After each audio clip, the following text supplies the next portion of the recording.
A soja deixa de ser apenas uma rica fonte de proteína para a nutrição animal. Pesquisadores da Embrapa trabalham no melhoramento genético para aumentar os índices de ácido oleico, um ácido graxo de melhor qualidade com múltiplas aplicações na indústria. E esse ácido se enquadra na chamada química verde, por produzir baixo nível de resíduo durante a queima. Veja detalhes na reportagem de Mauro Andrade. Brasil, maior produtor de soja, e a pesquisa responsável por alçar o Brasil a essa posição. Eu estou com o Dr. Alexandre Nepomuceno, chefe-geral da Embrapa Soja aqui em Londrina, que vai nos falar sobre novos desafios que a cultura vai enfrentar. Doutor Alexandre, o Brasil já ocupa a posição de maior produtor e exportador de soja. Na sua análise, quais são os novos desafios que a Embrapa, a pesquisa e os produtores enfrentarão? Acho que o grande desafio para as próximas décadas é aumentar a agregação de valor, né? O Brasil mantém aqui 40% da sua produção, que é usado para fazer o frango, o porco, o peixe, o ovo e o leite, assim por diante. Isso é agregação de valor, gera renda, gera emprego, né? 60% a gente exporta e 80% a gente exporta para a China, né? Desses 60%. Dá uns 75 milhões de toneladas no ano passado. Então a gente exporta muito grão, né? E a gente tem que estar atento, né? Existe uma dependência muito grande da China em relação a nós e nós deles. E eles estão procurando outras fontes, por exemplo, na África, né?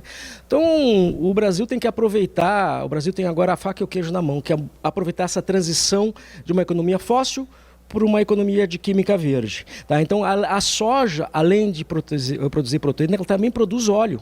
A gente pode ver que os preços da soja nesse último ano se mantiveram estáveis, principalmente pelo uso do óleo de soja, do biocombustível, né? 80% do biocombustível brasileiro, do biodiesel brasileiro, é óleo de soja. Os outros 20% é óleo de soja indireto, porque é sebo de frango, de porco, etc. Só que o óleo de soja, assim, comparado com outros óleos, como o óleo de girassol, canola, camelina, né? Ele é um óleo, assim, vamos dizer, de uma categoria um pouco inferior. Por quê? A composição do óleo de soja é vários tipos de óleo. O ácido oleico, que dá uma qualidade melhor para os óleos, na soja só tem 20%.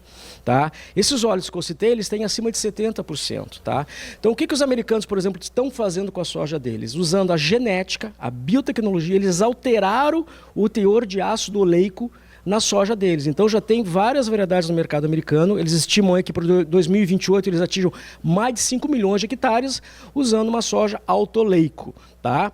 E essa soja ela tem acima de 70%, 80% de oleico. Por que isso é importante? Quando tem esses níveis de ácido oleico no óleo de soja, quando você usa para combustão, por exemplo, ele emite menos óxido nitroso, que é 300 vezes mais poluente que o CO2.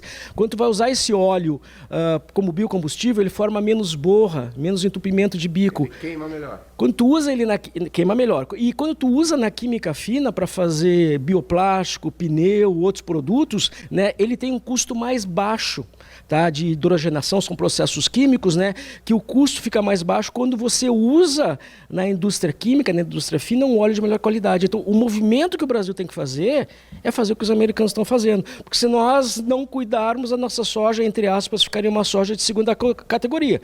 Teria proteína e um óleo não tão bom. Nós temos que ter uma proteína e um óleo excelente que vai ser usado para toda essa revolução da transição energética. No Brasil tem um potencial tremendo com óleos vegetais de várias espécies, mas ninguém vai tirar da soja a porta de entrada para usar as refinarias brasileiras, para usar óleos vegetais para fazer biocombustíveis, biodiesel, diesel verde, o tal de SAF, que é o combustível de aviação, e o HVO e tantos outros produtos à base desse tipo de produto.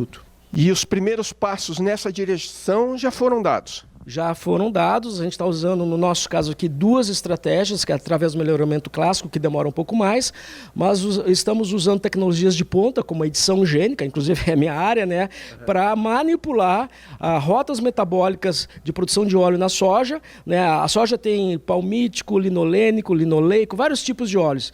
E esses esse ácido oleico está em 20%, a gente quer subir isso para 80%. E é possível fazer isso, já foi feito e nós estamos fazendo aqui na Embrapa Soja, só que assim, com uma velocidade de uma empresa pública, né? A gente busca, inclusive, aproveitando a oportunidade, parceiros do setor privado que queiram se juntar a nós para acelerar esse processo.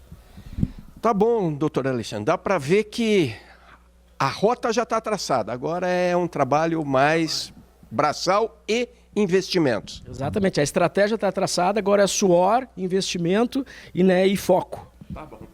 Obrigado. Então eu conversei com o doutor Alexandre Nepomuceno, ele é chefe-geral da Embrapa Soja, que nos fala aí das perspectivas e aplicabilidades futuras para a soja brasileira.